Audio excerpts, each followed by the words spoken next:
to the Humanities Forum. My name is Ian Bernhoft. I direct said forum. And it's an initiative of the Humanities program, and we seek to contribute to the intellectual life of the college and to your experience at Providence College by giving you the opportunity to encounter the ideas and works of professors and practitioners from around the world. And I'm particularly excited about today's talk, because even though the term humanities encompasses the fine arts, right, like painting, music, sculpture, etc., a lot of the time on a practical level, we just think about it in terms of the civ disciplines, right? So it's like theology, philosophy, English, history. We don't necessarily get to bring a lot of art in. But today we have a real bona fide artist, and not only that, but he's been generous enough to share some of his art with us this semester. So before I introduce him, I do want to spend a minute talking about the art, because I do think it's just about the coolest thing to ever happen to Ruane 105. No offense to my colleagues' lectures. And I want to take a minute to acknowledge everyone who made it possible. So I apologize if I start to sound like one of those actors where they get up at the Oscars and they're like, I want to thank my grandma and my first grade teacher, and you're like, oh gosh, we're in for a long ride. But here we go. So first of all, my colleague Terry McGoldrick, who first recommended Bruce Herman and brought a book of his art in to persuade us, like, hey, this is somebody you should invite. Carol Stakanis, who's the chief curator and the director of PC Galleries, who's been such a help in terms of identifying a space for the paintings, managing the logistics. We now have these beautiful museum kind of like placard on the side to identify it and to talk you through it a little bit. Father Kevin Robb, who's the Dominican who's responsible for choosing the art that decorates your shared spaces at PC. And so we had to talk to him, right, about bringing something in and moving the Fra Angelico Annunciation up here. And one of the things that sold Father Robb on it was the way that this work, Magnificat, which Professor Herman will be talking about today, is in conversation with this ancient work of Fra Angelico. And we can talk about that, or he can talk about that in the questions and answer period. I'm almost done.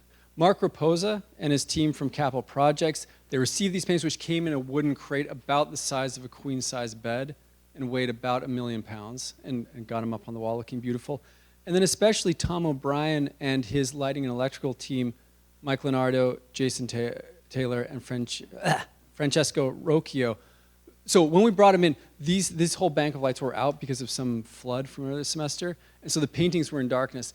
And they were in here at 6 a.m. figuring out how to rewire around the flooded out thing to get the lights up and do that.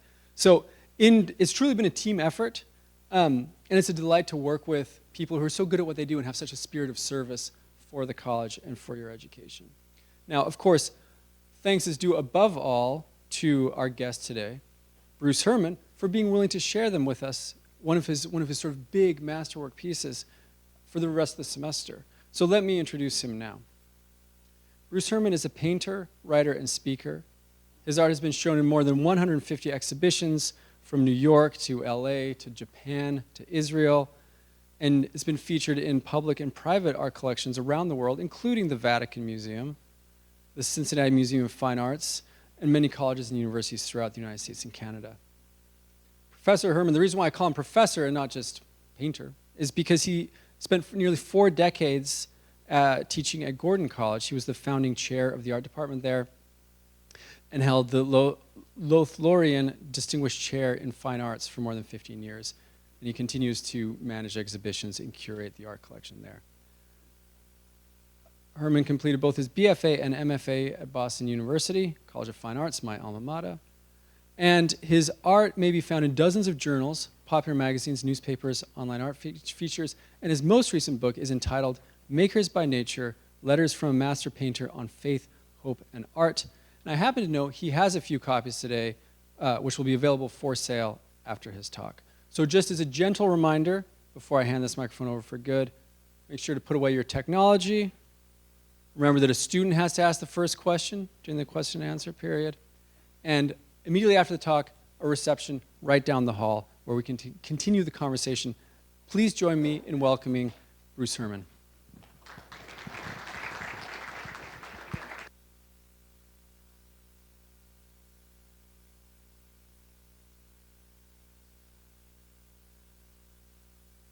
I'm going to let a film do a little introduction that a former student of mine made.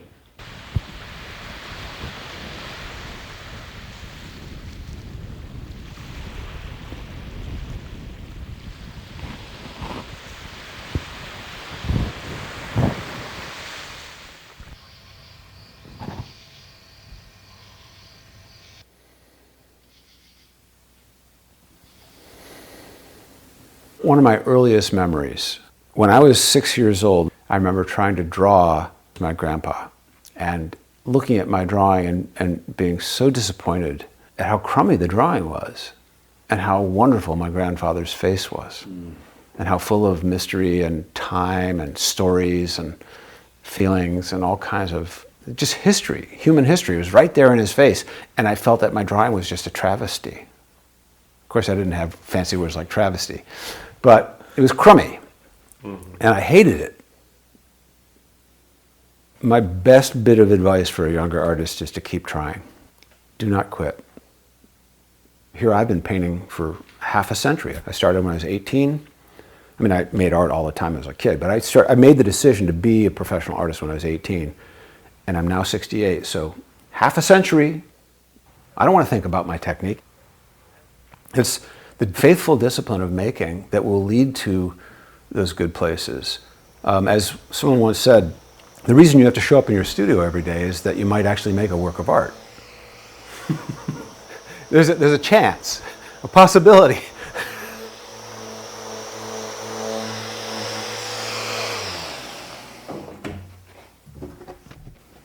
For me, making art is essentially an act of submission. It's an act of letting go of my illusion that I am the one in charge of my life. I have to dive in head first at the beginning of a painting, and sometimes I don't know what the heck I'm doing. In fact, what you're looking at in the walls of my studio right now are a lot of starts that might be finished paintings, but my hunch is that they may not survive. They may have to go a step further. And a lot of the portraits I've done in the last 10 years started out as completely abstract paintings and ended up becoming a lifelike portrait. Oftentimes almost always start abstract, pushing paint around, shapes, colors, textures, and then I often will scrape down and repaint, and then sometimes sand through whole layers of paint before the image starts to come to me as a sense of where this thing wants to go. When I paint, I have to find my way by making. It's not like, directly taking dictation, but I do have a sense that I get little nudges in the process of where this thing is supposed to go.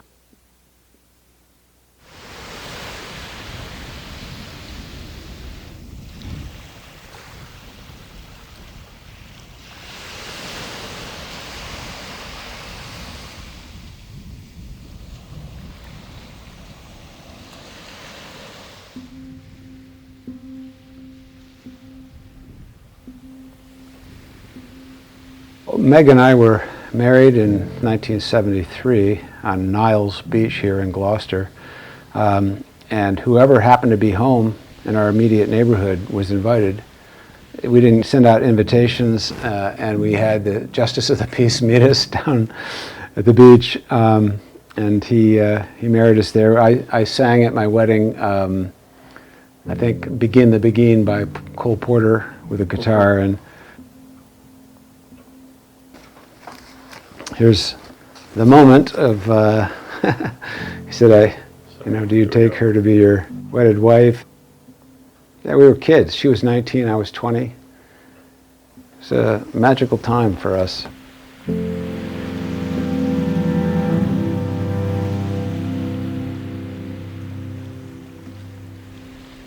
The reason I had come to Gloucester was because I fell in love with the light here around the ocean side. This really very particular kind of light, I think, that happens around coastal towns, and Gloucester's kind of a really special place.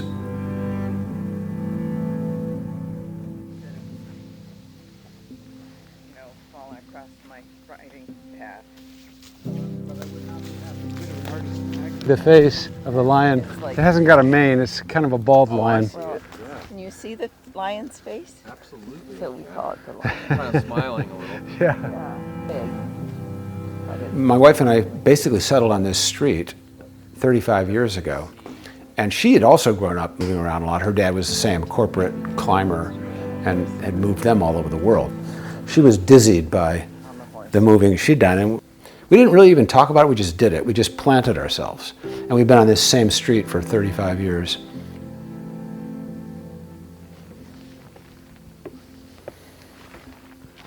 Puppies, come out.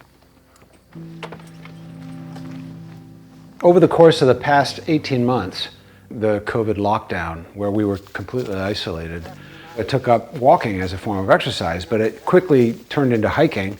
Within 5 or 6 kilometers of our house, there are hundreds of trails that I'd never known anything about. So I was on these daily hikes, and I would discover all kinds of things like fallen leaves, roots and branches, fallen timber, trees that had fallen down in the storms that were growing lichens and different kinds of fungi, and really amazing shapes and colors. And I think that just sort of got under my skin and sort of steeped in there for a while until it came out in some of these paintings that I've done in the last year. It's recognizable as some of the kind of thing I've been doing for years, which is, all the layering and the scraping and sanding and then the repainting. That very same process of making that I find myself doing naturally, that kind of vigorous losing and finding of form, is exactly what happens in nature all the time. Something grows up, a branch falls off, the leaves fall, twigs are there, vines are growing, roots will emerge out of the ground as there's erosion.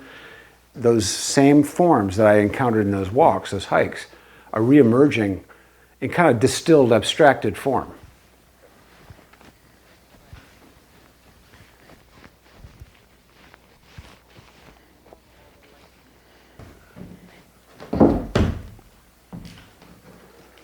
What I want to do is be like those who are born of the Spirit, be able to receive guidance and then submit to that jet stream, that flow, and let it take me where it wants to go, I'm a servant of the work. I don't think of myself as this grand author and grand planner of the work of art. If I planned a work of art, it would definitely be something you'd want to throw away. I really do believe that you're only an artist while you're making the art. The rest of the time, you're just like everyone else. You're a viewer of that artifact. There's no difference between you and the next person. And I really can't stand the idea of an artist going around trying to determine what other people make of their work. Kind of saying, this is what this thing means. It can't mean anything else. What a terrible idea.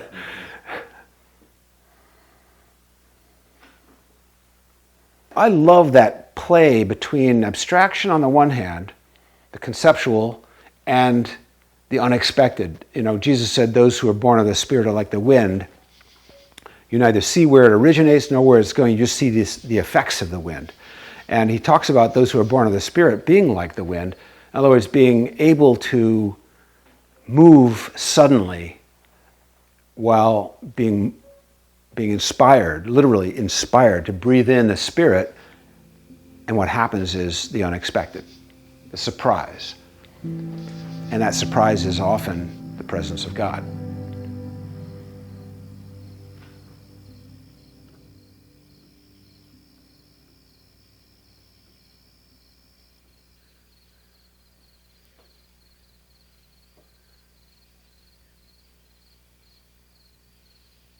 That was a film that was suggested by and made by a former student of mine. And he and his friend constructed a website for me. They had looked at the website that I had put up and said, Bruce, this website is stale. It's dead. It's just a collection of your work like skeleton bones. It's got to come to life. And they said, it has to be like you. And so they knew me as a professor, and they said, I think we can put together a website that works, that's more like you than just a collection of dead items, on a list. So this film was the fruit of that. You can go to my website anytime. My title today is Makers by Nature, which is also the title of my book that just came out this year. And Ian, we have a few copies if you want to purchase them later. Just if anything piques your interest and you want to go a little deeper. My subtitle is Art, Hospitality, and Hope. And hopefully those things will come clear. So I have a theory with 3 themes I want to look at today. Incarnation, subtitle Beauty Embodied, which hopefully will come clear. Hospitality, which may seem like a strange next step. Subtitle Shared Symbol, which will come clear, I hope. And lastly, An Unguarded Gaze, with another strange subtitle, Simplicity. But before we get into all that theoretical stuff, I want to tell a story, my story, but it could have been your story, because I'm absolutely convinced that everyone is born an artist. The only thing is, not everyone outgrows it. I didn't outgrow it. You did. Some of you here in this room outgrew it, and you can rediscover it, I believe, if you want to. But think about it. If you have a nephew or a little sibling or a brother who's a toddler, or even between 2 and 5 years old, incessantly making things. My grandson, who moved in with us during the pandemic, just before this film was made, was 3.5 years old. He's now 9. They're still living with us. They moved in for 2 weeks, and 6 years later, they're still there. They thought they were just going to try to weather the storm of an illness because New York City was shutting down and so forth. But my grandson is still, at the age of 9, constantly making stuff. And the reason why is because in our house, there's lots of stuff to make stuff with. And people that come into our house feel that right away. They feel like this is a place where you can make stuff. And I'll say more about that later. But I did a little twist on Augustine's famous statement. We were made by a maker to be makers, and our hearts are restless until we make something beautiful. Of course, the Augustine quote is, we were made for thee, and our hearts are restless until we rest in thee. So I'm going to start with a memory. The photograph you just saw was 6 weeks old. This is when I was 6 years old. I was one of those nerdy kids that really loved school. And in first grade, I hated missing school. But I missed a lot of school. I was sick all the time. Always had respiratory problems. And so I'm home from school. I don't know what day of the week it is, but I'm in first grade. That week we were studying the planets, I remember. And you'll understand why in a minute. And I was thrilled to learn about the solar system. I'm home sick, coughing and sputtering and sneezing, and I'm lying in the middle of the living room in our little cubicle of a house, and I'm using my cat as a pillow. This cat had no self-respect. I'm lying on my cat, and my mom comes into the room and says, Bruce, are you okay if I go next door and have a cup of coffee with Mildred? And I said, sure, Mom. Cough, cough, sneeze, sneeze. She opens the door and closes it, and I'm lying there on my cat and stirred up the dust, and suddenly a shaft of light was coming into the room, and these specks of dust are swimming around in that shaft of light, and I had the thought, oh, that's like the planets or the stars swimming in the light of God. I don't know where that thought came from, but when I had that thought, I was filled with an inexpressible joy. I mean, I lost consciousness of the room. I was swimming in light, just like those dust particles, only I felt that this light was love. This light was God. And I was just so filled with joy that I started weeping. Next minute, I came out of it. I don't know how long it lasted. It could have been a second. It could have been 10 minutes for all I know. I'm back in the room with my cat, the dust particles. Fast forward 30 years, I find out that I'm deathly allergic to cats and dust. That's why I was sick all the time. Why is that? Why is it that God meets us in our weakness rather than when we're cool and have our act together and everything's going great?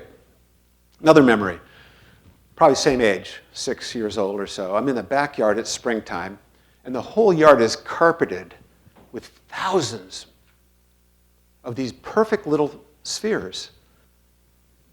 The most common wildflower, or weed, depending on how you look at it, dandelion flower. So I pick one, and I blew on it, and all those little gossamer threads floated away. And again, I burst into tears. But it wasn't because the thing had been destroyed. It was because, get this, at the top of the stem was another globe that those little gossamer threads were attached to originally, those seeds. And suddenly the thought occurred to me, this shape, God likes this shape. If you have any doubt about that, consider this. To see a world in a grain of sand and heaven in a wildflower, hold infinity in the palm of your hand and eternity in an hour. That's from William Blake's Auguries of Innocence. Here's pollen magnified 500 times. Just common pollen, the stuff that was making me sneeze and cough. Makes a lot of us sneeze and cough. Here are the planets demagnified at roughly 1 times 10 to the minus 10 power. But what is it about this shape? It just thrilled me. So I think that probably had everything to do with me becoming an artist early on in my life, was just these encounters with what Plato would have called the forms, right? But when you think about it in sort of intellectual terms as the forms, it loses some of its energy. If you think about it as a kid holding a wildflower and blowing on it, and suddenly realizing that this shape is fundamental, this spherical shape, is something really important, deeply mysterious. Yes, we see it all the time, but just because we see it all the time doesn't mean that it's not a miracle. It's one of those slow daily miracles. Okay, 6 years old, now I'm 17 years old. I go to my dad and I say, Dad, I'm 17, it's time for me to leave home. And my dad said, what? I said, no, I mean it.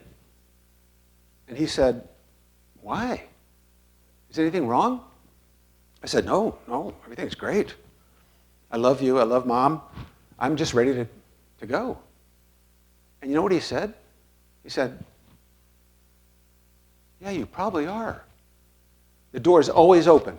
You can come back anytime. And a couple weeks later, I moved out, and I lived in downtown Atlanta, which I'll talk about in a minute. One of the first things I did was I joined a rock band. That's me, lead guitarist, lead vocals. We played. This is the late '60s, playing all the tunes that you would think about. My idol was Jimi Hendrix, but I also love B.B. King and some other great guitarists. I left home initially just to move downtown Atlanta, and I worked at a place called Atlantis Rising. I learned from a guy in the downstairs where we made leather goods. I made leather sandals with him and leather handbags and vests with fringe. Everybody had to have fringe in those days. It was just the hippie thing, right? One day I'm sitting there making a set of sandals, and in comes this guy, and I recognized him instantly as Duane Allman, one of the two lead guitarists for the Allman Brothers. And he sits down on a stool and starts talking to my guy next to me that's teaching me how to do leather goods. He just starts chatting, and that's the way it was in Atlanta in 1969, 1970. Was the Allman Brothers were like everybody else on the street. They were just friends. They played for free on Piedmont Park every Friday, and it seemed like a big family. We were all the hippies. Around that time, I encountered the teachings of a guru from India, Meher Baba, and this poster was everywhere. Don't worry, be happy. You might have heard the song by Bobby McFerrin, but he based it on Baba's thing. And I became a disciple of Meher Baba. Went to India. I was deeply involved in Eastern mysticism. And a couple of years later, I packed up everything I owned, my easel, my paints, my books, and my guitar, and my bedroll. Everything fit into this tiny little car, and I could still see out the back. That was the itinerant life. One day I was driving along the road, and I saw a girl hitchhiking. Back then, girls felt pretty safe hitchhiking. So I picked her up. Her name was Meg. I She introduced herself. I said, where are you going? She said, I'm going to art school about 2 towns over. I said, okay, I'll take you there. She said, well, you don't have to, if you're not going there. I said, it's fine. So I drove her and dropped her off and completely forgot about her because she was just a hitchhiker. 2 weeks later, I get invited to a dinner party, and she's one of the first people I'd noticed when I come in. I said, she looks familiar. She said, I know who you are. I said, yeah? She said, yeah, you drive a 1959 Morris Minor Traveler. I said, how did you know that? How do you know that car? She said, well, I grew up in London. They're all over the place. It's a little British pint-sized Woody. Later, she told me, after I left that night, she told her roommates, I'm going to steal that car. And then later she said, maybe I don't have to steal it. I'll marry the guy. And we were married on Niles Beach. Tomorrow, it'll be 52 years. And we started having kids right away. My son beat us to our first wedding anniversary. So he turned 51 last week. And we turn 52 tomorrow. My daughter, Sarah, you can see early signs. She's an opera singer in New York, living with us now with her husband and her son, but she's still traveling all over the place to sing. My son's a medical doctor. So an opera singer and a doctor born to an artist, actually a couple of artists, and my wife says, where are our real kids? They switched them in the hospital. Our real kids are probably in jail. But so mid-70s, I'm in art college. First year of art college, you have to do all these things. You have to paint a nude, you have to paint self-portrait, drapery study. These are all the firsts that I did. My first self-portrait, and one of my colleagues next to me says, Bruce, why are you always wearing that leather hat? And my teacher got in front of me and said, he wears it because the visor breaks the glare, and he can see that he can judge the colors and the forms more clearly. And I said, yeah, that's why I wear the hat. But actually, the reason I was wearing the hat is at the time I was working as a taxi driver, and I thought I should look the part, you know. But that was my first self-portrait. I did another. When you're an art student, you have to do tons of self-portraits. It's a cheap model, you know, and we'll do what you tell them to do, right? But you'll notice a progression here. So starting out with greater realism and looser and looser and looser until almost all the details are missing. And it's really becoming more about the paint. And these were all instinctive choices I was making. I'm narrating all this for you because I want you to know what happens when someone makes a decision to become a maker full-time, which is what I decided to do, instead of just doing it as a hobby. But so these self-portraits are progressing or degressing, depending on how you want to look at it. But skill became less and less important to me. I had gotten pretty skillful pretty quickly because I had a little bit of talent and a lot of drive. And I mean, I'm not saying that to be modest. I don't think I'm a vastly talented painter, but I was incredibly motivated. So anyway, another self-portrait. And then I became aware of the work of a lot of important 20th century artists, particularly expressionists, who had a huge impact on me when I saw their work. Georges Rouault, on the left there, French painter, who was, by the way, highly trained, highly skilled realist painter. He worked in the workshop of Gustave Courbet, did tons of public commissions that were highly polished, realistic paintings. Why did he start doing things like this? Max Beckmann, by the time he was 23, had won all sorts of prizes all over Germany and was getting commissions, and he was a highly polished realist painter. And Kata Kollwitz, who was a prodigy, a child prodigy, by the time she was 15, she was recognized as being a major talent.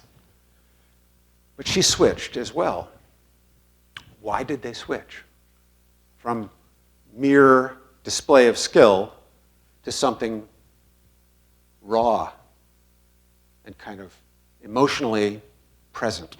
I'll leave that hanging. Obviously, it has something to do with the wars. But they had an impact on me. And the next self-portrait I did, I changed it, I gave it a title, kind of pretentious, Painter. thinking of it as an elemental act to say, this is who I am. I make things. I'm a painter. But it's not about my skill. It's about who I am. And I was trying to find a way to get at that. So that little painting was done in encaustic, which is hot wax, melted wax and pure pigments. And it led to a bunch of other work. When I was in my first year of grad school, little paintings like this, it looks big on the screen, but it's 14 inches square. I started giving them titles. Dreamer. What are we looking at here? It looks like a cat who's got some kind of musical instrument is pulling off a human face or a human mask. Kind of flipped, right? Next one, jazz. Oh, there's that cat again, only now he's playing the saxophone. And those two little paintings inspired this very large painting, 6 feet by 6 feet, entitled The Muse. And if you've been taking this class, you know that the muse is kind of is shorthand for something that inspires you. It's where we get the word music. But the muse was originally a kind of a spirit that would fill you if you were a poet and you would speak the poem. Well, my muse was clearly kind of mysterious, these three figures playing musical instruments, and this little piano or harpsichord is pinning me to the floor. That's me on the floor, where I belong, and where I started this whole journey with my cat. Oh, the cat, the floor, the dust. Portrait of Bill Harsh, a friend of mine who is a colleague in grad school. Just to show you the scale of the work, this is a photograph Meg took of my first studio after I left school in a place called Dorchester, which is kind of a low-rent district in the Boston area. This was in an old chocolate mills. You know, baker's chocolate your mom or your grandmother makes fudge from, or frosting for the birthday cake, was milled there in those mills. But by the time I got there, the mills were empty. Baker's chocolate has moved. And there were just these beautiful old brick buildings that were completely empty. And I approached the guy who had bought them, this real estate agent who bought them on speculation, thinking he'll turn them over at some point. I said, these are empty. Could I rent a floor from you? How much would it cost? He said, well, a floor is like 6,300 square feet. Do you need 6,000 square feet? I said, probably not. He said, well, it'll cost you $750 a month. I said, oh, okay. Would you mind if I made other studios up there and rent it, sublet it to other artists? He said, go ahead. So that's what I did. I was handy. I learned some skills, and I built a bunch of studios, 7 art studios, and I charged rent to the other artists, and I got a free studio out of the deal. But what I was doing after grad school were these sort of strange, brightly colored narrative paintings. And I was starting to give them titles that had kind of a spiritual ring to them. The one here on the right, the Temptation, World, the Flesh, and the Devil. Garden 1 and Garden 2, kind of a Garden of Eden, but a dystopic garden, a fallen garden, a garden of not of earthly delights, but of tensions. And then The Bribe. Well, the Bribe actually became a painting that shook me up, because what it was an image of Mayor Baba reaching across and giving me something, my guru, and I had a sense that was not a gift. It was something dark that I'd gotten to in the years that had followed Baba. Followed Baba for like 12 years. And I discovered that there's a dark underside to some of these gurus from India. And I was looking for a way out. And you can see in the painting, I'm holding a Bible. Well, I turned my life over to Christ. I was 30 years old at that point. I had a pretty successful early art career going, and had been married for 9 years at that point, almost 10 years. And when I told my wife, oh, I've decided to become a Christian. She said, bye. I do not want to have anything to do with some Bible freak. And, well, make a long story short, I mean, we're still married after 52 years, so it worked out.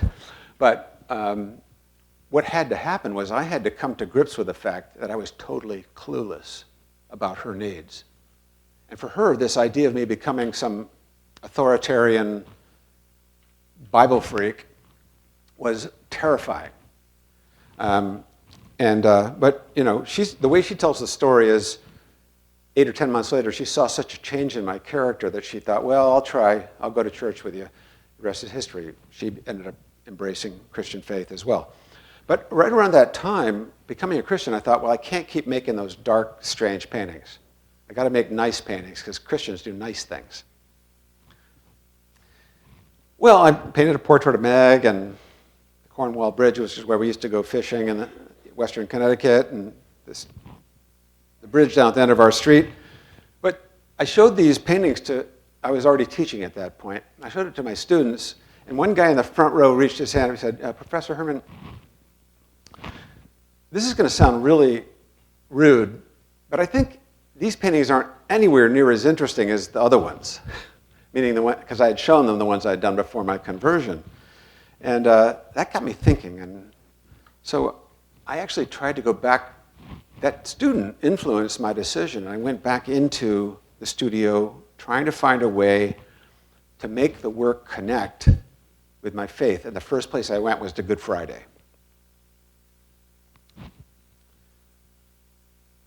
Right around that same time, so that we're talking like early 90s now, we finally built up enough equity that we could afford a piece of land. We bought 4 acres of land in Gloucester, more rural part of Gloucester, West Gloucester, and I built a house with my own hands and with a handful of guys from our church that I hired to be carpenters. That's what the house looked like when it was done. And then 5 years later, it was struck by lightning and burned down. And all of my artwork incinerated, except for the Good Friday paintings. There's a simple reason, but it's kind of mysterious at the same time. The day before the fire, we had no idea that lightning was going to come and take out our house. The day before the fire, an art collector came to my house and said, I've seen on display these Golgotha paintings of yours. Could you pull them out and show them? So I went back to my storage racks in the other part of the basement, brought the paintings in one by one and lined them up in my studio. And he spent an hour or two in there and he chose one. He bought it, which is always nice, took it away. And I left the paintings up because I wasn't going to work that afternoon in the studio. The next day, in the morning, I'm washing the dishes. Meg took the truck out to test the brakes with her horse trailer. I'm washing the dishes and I hear this explosion. And my dog comes running in, is just snuggled up against me, and in a nanosecond from that explosion, plumes of blue fire shot out from the electrical outlets and surrounded me like a pair of arms. Didn't touch me. It was like this weird experience, and then our smoke alarms went crazy. What had happened was the lightning had hit 3 big trees on our property, had dug its way through the root system into the house, unwelded the fuel tank, and lit 250 gallons of fuel oil. That's why the fire department couldn't put out the fire, which they found completely weird because they'd never had a lightning strike that resulted in a catastrophic loss.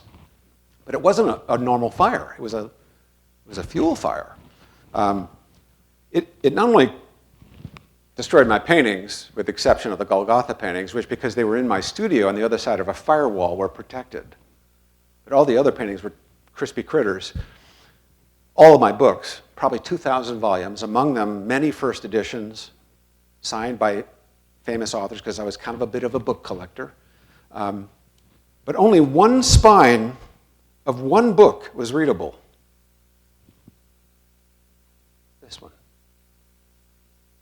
And so I took a photograph, because you could still get into the top floor of the house from a ladder as long as you were careful. You didn't fall through the floors that were cooked. I took a picture of it, and then I touched the spine that just turned to dust.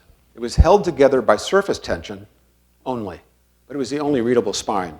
It just sort of became almost a symbol of something, and I could barely put it into words. But we rebuilt. The only thing left of the original house was the fireplace.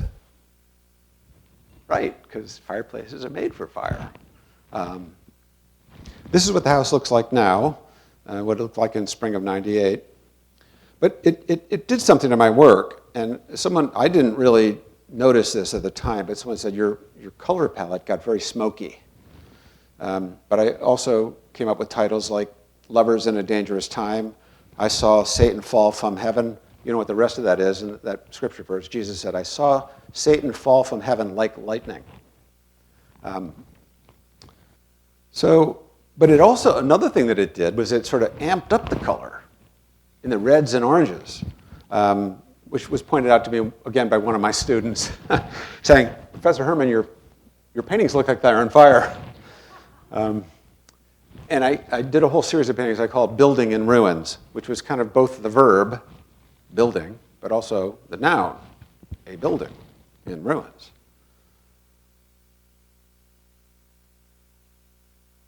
So I'll show you a few of paintings from that series, Memory and Origins.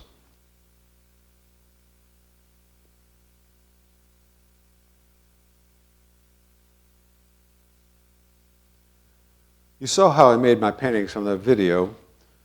I paint layers and scrape through and sand them down and repaint them. And this was from a Martyr series in that same group of paintings. Elegy for Dietrich Bonhoeffer. If you look closely, you can see the swastika in the upper right here kind of dissolving. And the idea was that he was executed by the Nazis. He was a resistor of the Nazis, Christian resistor.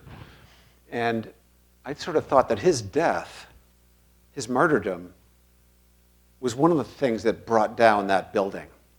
That building in ruins was the death camp, the Nazi edifice.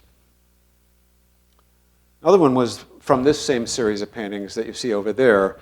My model for Mary, and all of the Marian paintings I've done, is this girl who is the sister of a dear friend of mine in Italy by the name of Elisa Lardani, who also died a kind of martyr's death.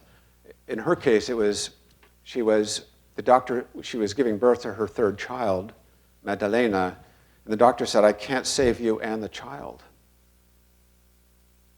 And she said, that's not a choice. You have to save Maddalena. And she did. She died in childbirth, giving life to her daughter. But she became kind of an inspiration to me as a kind of Mary figure.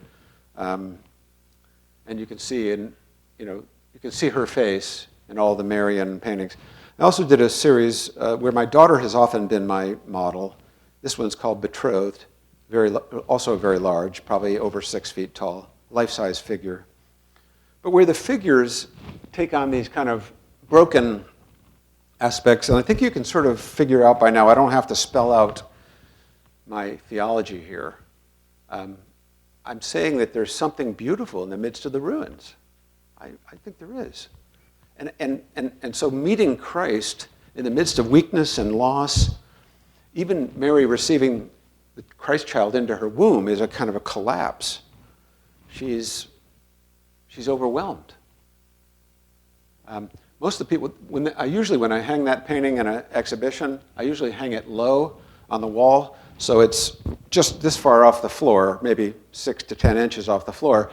And most people, when they come up to that painting, they do something like this. They don't know how to look at it, and they get topsy-turvy. And I think, yes, that's perfect. It wasn't planned, but it's how it ought to be. When you think about this momentous thing, whether you believe it is true or not, almost doesn't matter for what I'm trying to say here, which is that God would come among us as a totally defenseless little child, born from a normal human mother,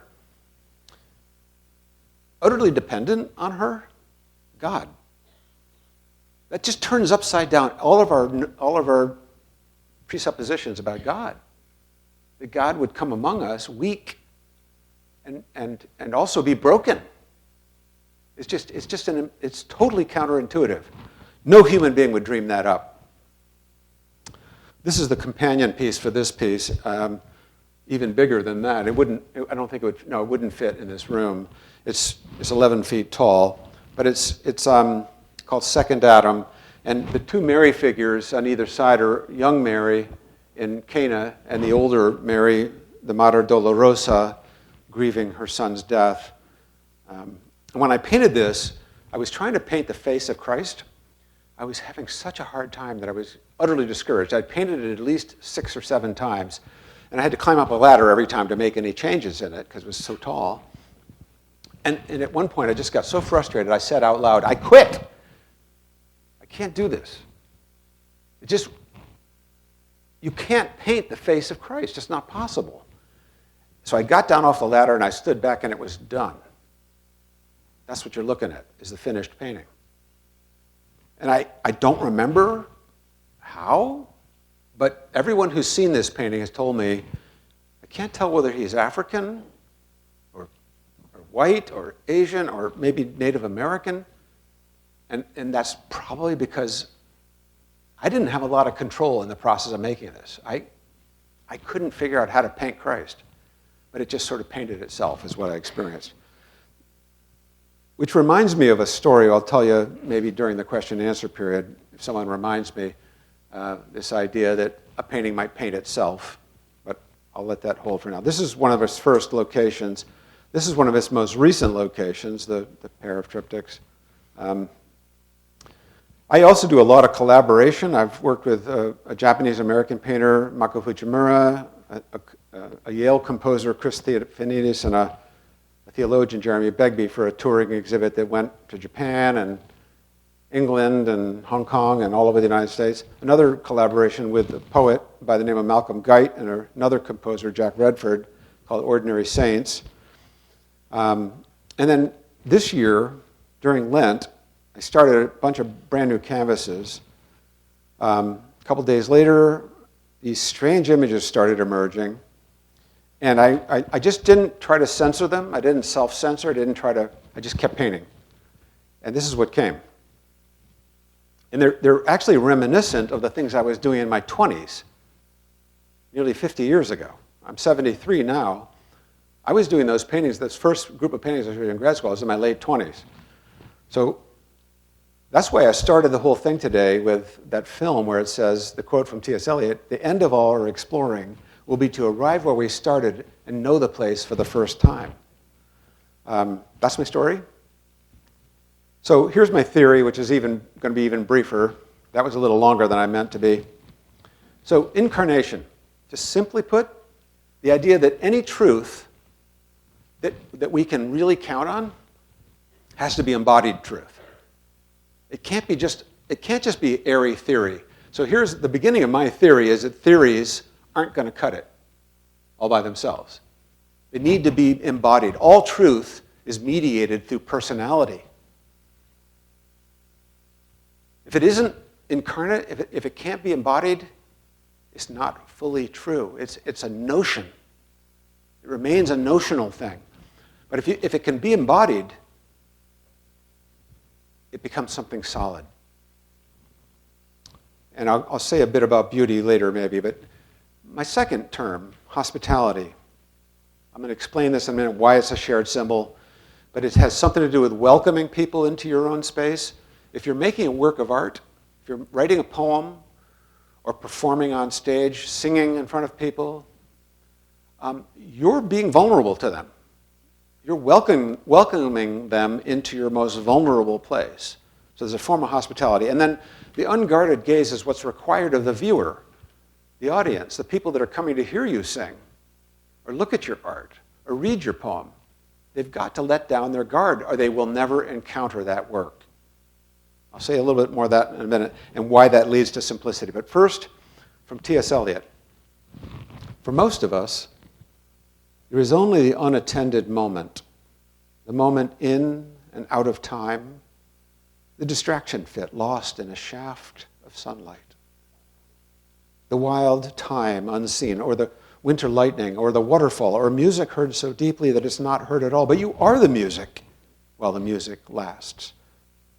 These are only hints and guesses. Hints followed by guesses. And the rest is prayer, observance, discipline, thought, and action. The hint half guessed, the gift half understood. is incarnation. Another thinker who's had a huge impact on me, Hans Gadamer. This is about hospitality and symbol, which should come clear. He says the symbol is that other fragment that's always been sought in order to complete and make whole our own fragmentary life. The meaning of art, in this sense, does not seem to me to need to be tied to special social conditions, such as was the meaning given to art in later bourgeois religion of culture. The experience of the beautiful in art is the invocation of a potentially whole and holy order of things, wherever it may be found. But he's basing this on this thing that you'll find surprising if you have never heard this. The original meaning of the word symbol was a little tile. It was called a symbolon. It was a tile, often in the form of a ceramic tile in the form of a handshake, like that, about the size of your thumb. Little tile, a tessera hospitalis, a tile of welcome. That's what a symbol was in Greek. And what it was for was if you invited someone to your house for the first time, a stranger to take a meal with you, and when they came to your doorstep, before they crossed over the threshold, you would take out this little tessera hospitalis, little tile, and break it, and give them half, and say something like this: you and anyone with whom you share this piece of tile is welcome in my home. Only the two pieces must be fitted together. Something was broken, symbolically, and joined back together to make the welcome, to make the hospitality. That's what a symbol was, people. So now, what do we mean by a symbol? We mean a shared image or word or phrase or something that helps us discover a hidden meaning or a rich sense of meaning that goes way beyond words. Symbols communicate depth of feeling, dreams, nightmares, hopes, fears. Symbols are hugely important in our culture. But I'm going to say today that a work of art is like this tessera hospitalis, this little broken tile, which is basically the artist or the poet or the composer or the singer, songwriter, is saying, I break myself open for you. Only you must supply something missing, which is a set of ears or a pair of eyes, or if you're maybe a great chef, a great artist, cook, will make something for you, but the meal is meaningless if you don't eat it, right? So the work of art is incomplete without the viewer. The two pieces must be fitted together. So that's what a symbol is, and that's genuine hospitality, that kind of welcome, mysterious welcome across the threshold of possibility and meaning. Lastly, an unguarded gaze, a condition of complete simplicity, costing not less than everything. And all shall be well, and all manner of things shall be well, when the tongues of flame are enfolded in the crowned knot of fire and the rose are one. Now, Eliot is notoriously difficult. This is just one little snippet out of the last stanza of 4 quartets, which the poem is long enough that it takes you 45 minutes to read it. My recommendation is, if you ever want to read 4 quartets, is that you read it aloud first. Don't read it on the page silently. Read it out loud. It takes 45 minutes, but it's worth it because when you hear it, it becomes embodied by your own voice. What I'm going to do now is I'm going to perform the last stanza of which this is part, because I've been reading this poem long enough that it inhabits me. So I can actually say it from memory. So listen carefully for the musicality of the words, not so much for their meaning, okay? The meaning will wash over you, but you need to receive it the way. So I'm being vulnerable right now because I'm not a performer, I'm a painter. I'm usually alone in my studio, but I'm also a professor, so I've done this a bit. But here, listen.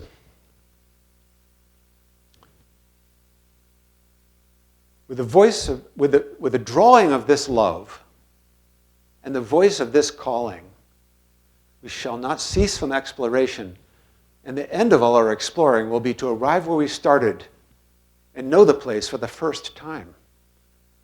Through the unknown, remembered gate, When the last of earth left, it discovers that which was the beginning, at the source of the longest river, in the hidden waterfall, the voice of the hidden waterfall, and the children in the apple tree not known because not looked for, but heard, half heard, in the stillness between two waves of the sea. Quick, now, here, now, always. A condition of complete simplicity, costing not less than everything. And all shall be well. And all manner of things shall be well when the tongues of flame are enfolded in the crowned knot of fire. And the fire and the rose are one. Now the fire, this image of fire, is throughout the four quartets. It's not just at this last stanza. But there's also earth, air, and water. So the four elements, earth, air, fire, and water, they repeat in different contexts throughout the four quartets. There are 4 poems. Those were the 4 medieval elements. Eliot was very consciously participating in medieval traditions. Also, Dante's Inferno is in there, the fire of the Inferno. You know, at another place in the poem he says, the dove descending breaks the air with flame of incandescent terror, of which the tongues declare, the one discharged from sin and error. The only hope or else despair is choice of pyre or pyre, to be redeemed from fire by fire. 2 kinds of fire there. Fire that destroys and fire that redeems, fire that refines. Anyway, why am I going on and on and on about T.S. Eliot? Well, I think poetry is where we push words to their limit and they break open and they spill extra meaning, an excess of meaning and value. We usually use words to delimit things, to maybe communicate specific information, but poems don't do that. They open you up. They pull you across that threshold and they break something that then gets put back together if you're willing. But you have to be willing. You have to have that unguarded gaze, that willingness to let down your guard. Because if you don't let down your guard, you can be sure you're not going to encounter the work of art. That's the only way you will ever encounter a work of art, is if you're unguarded. If you've got your expectations, your preconceptions, and all your little self-protections, that's what you got. That's all you get. You don't encounter the work. We no longer dare to believe in beauty, and we make of it a mere appearance in order the more easily to dispose of it. Our situation today shows that beauty demands for itself at least as much courage and decision as do truth and goodness, and she will not allow herself, beauty, to be separated and banned from her 2 sisters, goodness and truth, without taking them along with herself in an act of mysterious vengeance.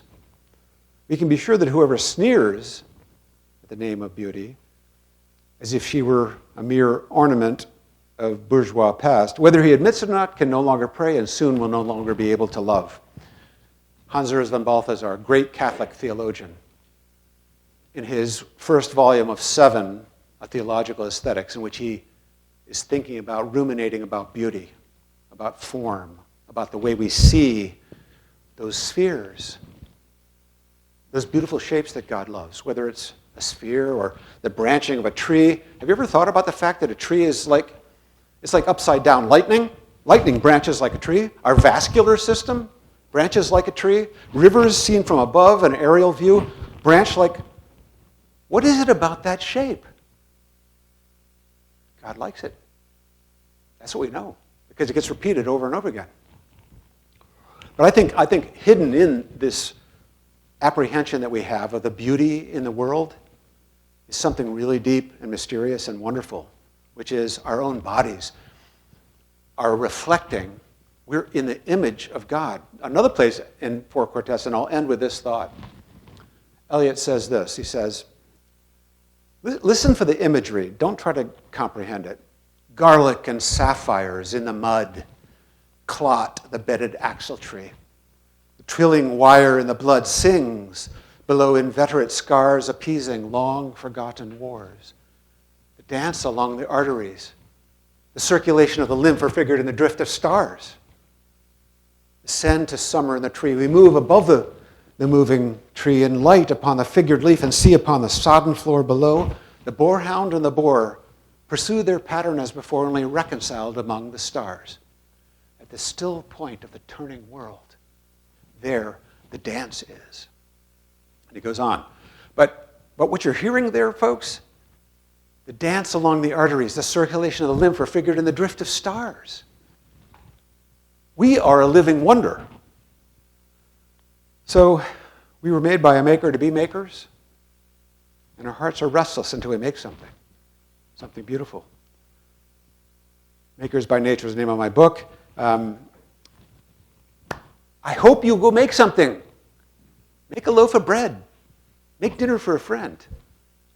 Knit a scarf. Do something with your hands and your eyes. You have to make something. You're going to fail this class unless you make something. No, just kidding. I used to say to my students at the first day of class, everybody gets an A in my class as long as I learn something this semester. And they'd look at me like I was crazy. I said, I'm not crazy. I'm serious.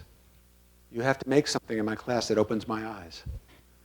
Anyway, happy to take comments or questions. Yes, sir. Oh, thanks.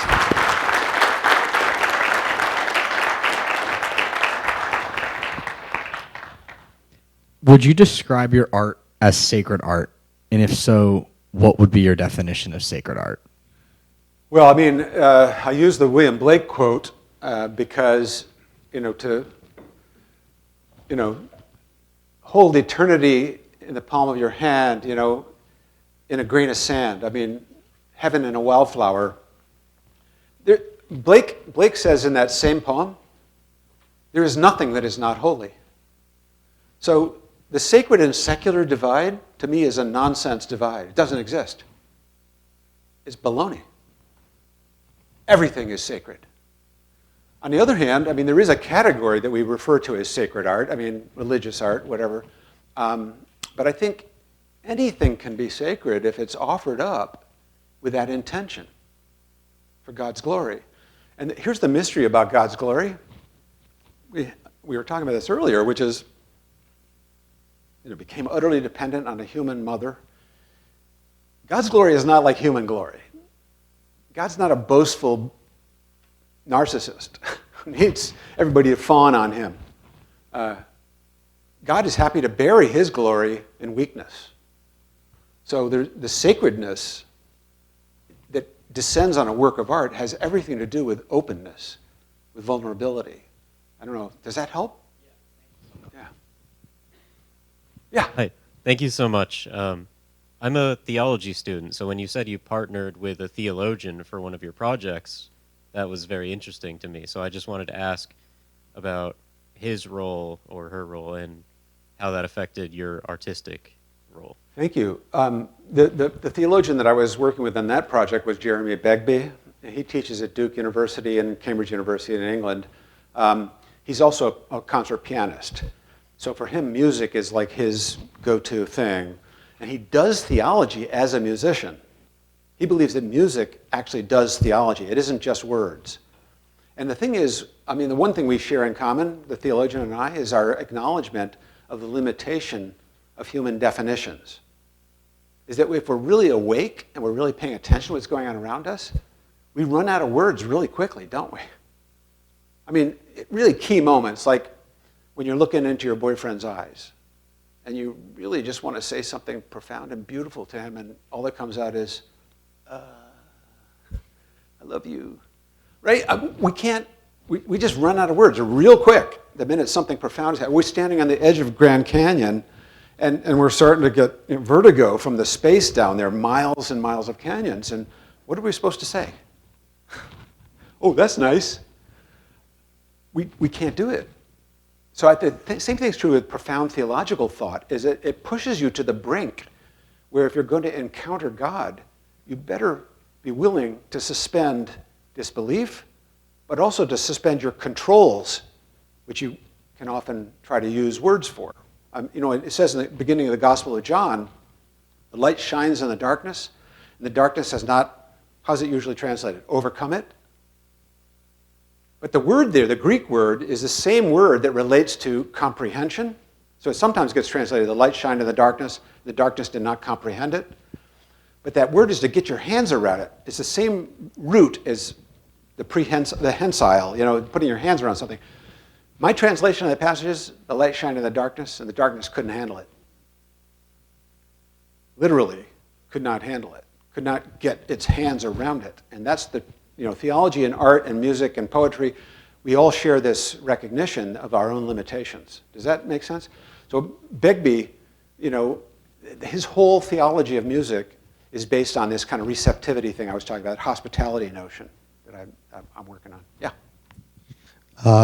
So my question would be, do you think there is such thing as bad art? I know there are bad people, but those bad people often, if they ask forgiveness, they get better. Art has this habit of not being able to change, whereas people can. So what I do is I make a lot of bad art. I get out my sander and my scraper. You saw me doing it in the film. What you do with a work of bad art is you turn it upside down, you sand it down, you scrape it, and you repaint it until it comes to life, until it becomes a good piece of art. I'm being somewhat jokey here, but this is a serious question. How do you judge if something's good, better, or best? How do you judge a work of art and say, well, it's not really very good? It's a really tough question, and much smarter people than I have broken their poor little brains on this problem. Because, well, a classic example of this would be like the work of Thomas Kincaid. Do you know who I'm talking about? Kind of sweet, sentimental paintings of thatched roof cottages with a little bubbling brook going by. Kind of Hallmark Cardy looking paintings. Millions of people love Thomas Kincaid's art. But the art world says, this is not only bad, it's the worst. And the same people that love Thomas Kincaid's art, they go to a contemporary art exhibit and they go, sorry, I don't get it. So there are these breakdowns in terms of how you establish criteria for how you discern levels of quality in a work of art. I can just tell you really briefly, one of my criteria is that the work seemed to have a germ of vitality or life in it that seems independent of the artist. So you don't really need the artist standing there. That's why I said in the film when my student said, so, no, how do people interpret your work? And I said, any way they want. I don't want to micromanage how people think about my work. I think maybe if I were going to say what's bad art, I would say bad art might be where the art doesn't leave any possibility for open interpretation. It's shut down. It's only one thing. And it's like defined and pinned down, and then you're done with it, right? But a great work of art has this kind of weird open-endedness about it, where 500 years later, people are still looking at it and saying, wow, where'd that come from, right? Sorry, that's long-winded, but that's the best I can do. Yeah. I wonder, you spoke a little bit about conversion and your own experience of conversion, and it's, just conversion sort of ruins things, I just think about my own experience, and God sort of grabbed me and sort of shook me, and it just sort of ruined me for what I was doing, and it took so long to figure out how to keep doing or start doing, respond to that, live anew with that.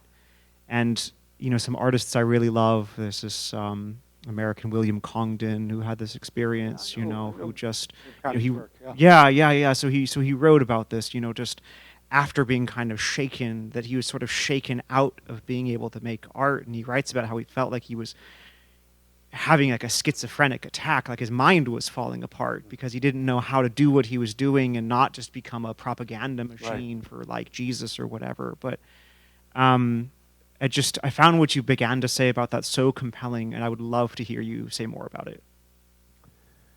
You know what? I should have said this before I started today. I'm almost completely deaf. I lost my hearing overnight 3 years ago, and I have a cochlear implant. But sometimes I don't get the whole thing, especially if someone's far away from me. So Ian, could you tell me? I mean, I got a little bit of what you said. I heard William Congdon, and the fractured and broken, and his own mental health being compromised in the process.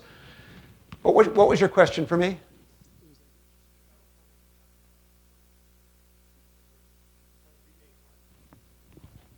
Yeah, how just a little bit more about your own conversion and experience of being sort of shaken and broken anew, and what it was like to make art after that. Good point. Well, I mean, here, my wife told me to tell this story. She gave me permission. She almost never wants me to talk about her.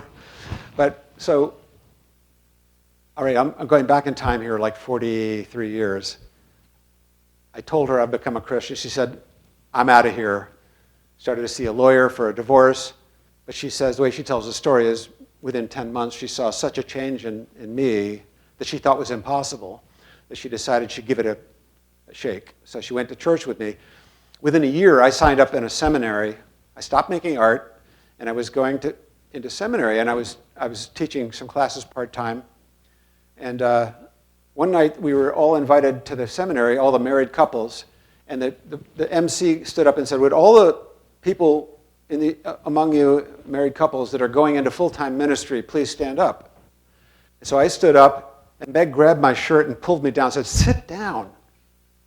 And the people in front of us turned around and looked at us and smiled, and she said, you may think you're called to be a pastor, but I'm not called to be a pastor's wife. I doubt you're called to be a pastor. You're an artist. I put you through art school. You're supposed to make art. And the people in front, like 3 or 4 couples in front of us just were like, this is great. It's like witnessing, the crucible. But all of the best art that I've ever made came since that night. My wife telling me, you're supposed to make art. I mean, she had the most to lose from me being a full-time artist, or because art is a notoriously uncertain profession, right? But I think I was so shattered that I didn't think it was possible to be an artist anymore by my conversion. Because what is a conversion?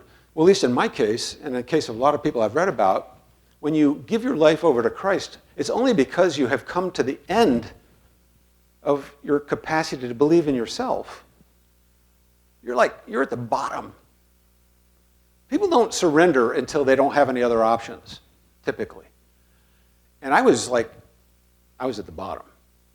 And it's a much longer story. I don't have to go into it today, but I'll just say this. I think I'd lost the thread. How do you make art after that? I hadn't remembered the thing about my childhood experience with the cat and the dust particles and my allergies and all that stuff. That came to me later. I realized that stuff later, that I had met God in my weakness. But that's been the pattern of my life ever since. And so my work really as an artist, if I were going to say what it's about, at least for me, it's about that breaking and remaking. And that's why I deliberately left the arches in that painting there shattered. It's like a ruined building. The angel Gabriel coming to Mary on the right-hand panel he's almost decomposing, or maybe he's just coming together out of particles. I don't know. There's something quantum going on there. But the figures and their environment is full of unresolved details, like my later self-portraits, which became more and more unresolved. I think there's just some truth there about human nature. So we're a work in progress. Yeah. Other? Got time for one more question?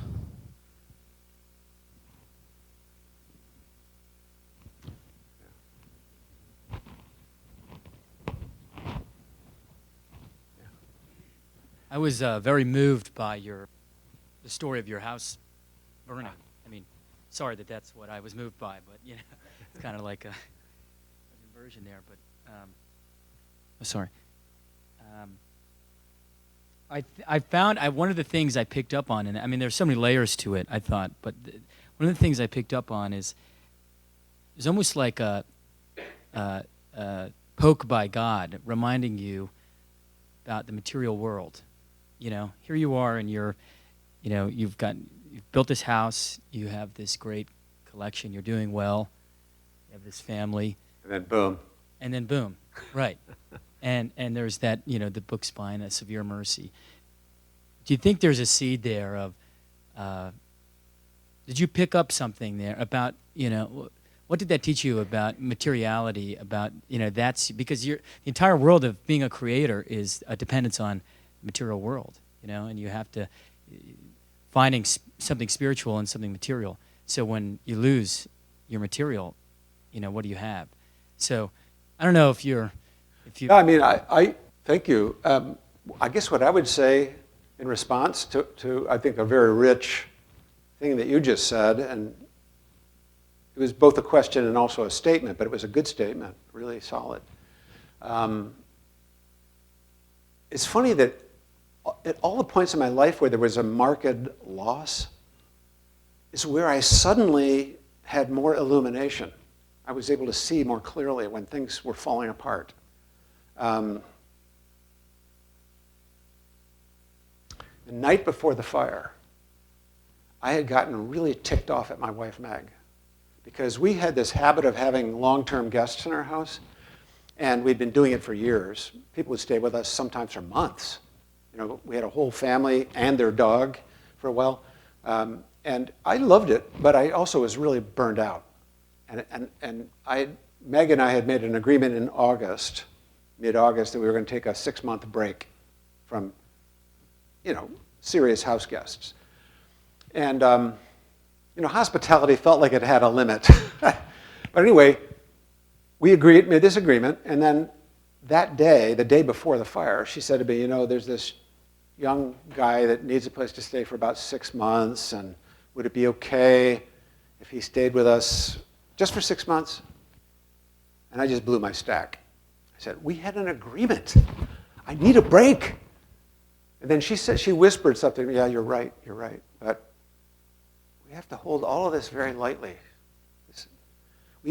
She reminded me that before we built the house, we had stood on that land and we had prayed and we'd said to God, this land is your land. We're just stewards. Whatever we build here belongs to you. We're just looking out for it for you. We said that. That was an oath. And she reminded me that night. She said, we have to hold things lightly. It doesn't belong to us. The next day, boom. And the thing about the lightning strike was there was a blue sky overhead. Bolt out of the blue. It happens. The lightning had come from like 4 towns over up the coast, like Salisbury or somewhere around there, because it was a storm up in New Hampshire. But in Gloucester, the blue skies. And I know that because my neighbor, Ed, was mowing his lawn, and he felt every hair on his body stand up. And he saw these 3 bolts of lightning come down and hit our property. And he was out mowing his lawn. It was a beautiful day. That lightning really wanted us to come 7 or 8 miles down the coast and take out our house. So in retrospect, it was a severe mercy. Basically, it was a reaffirmation what Meg had said the night before, which is, this does not belong to you. You're just a steward. And not only that, my own art career doesn't belong to me. That's it. So 3 closing points, very important to remember in descending order. Number 3, please do just join us next door in the great room. We've got some treats and nibbles and all that stuff laid out. Number 2, we've got about a dozen copies of Professor Herman's book, which you'd be happy to sign and all that kind of stuff. So please flag me down. And number 1, please give a robust round of applause.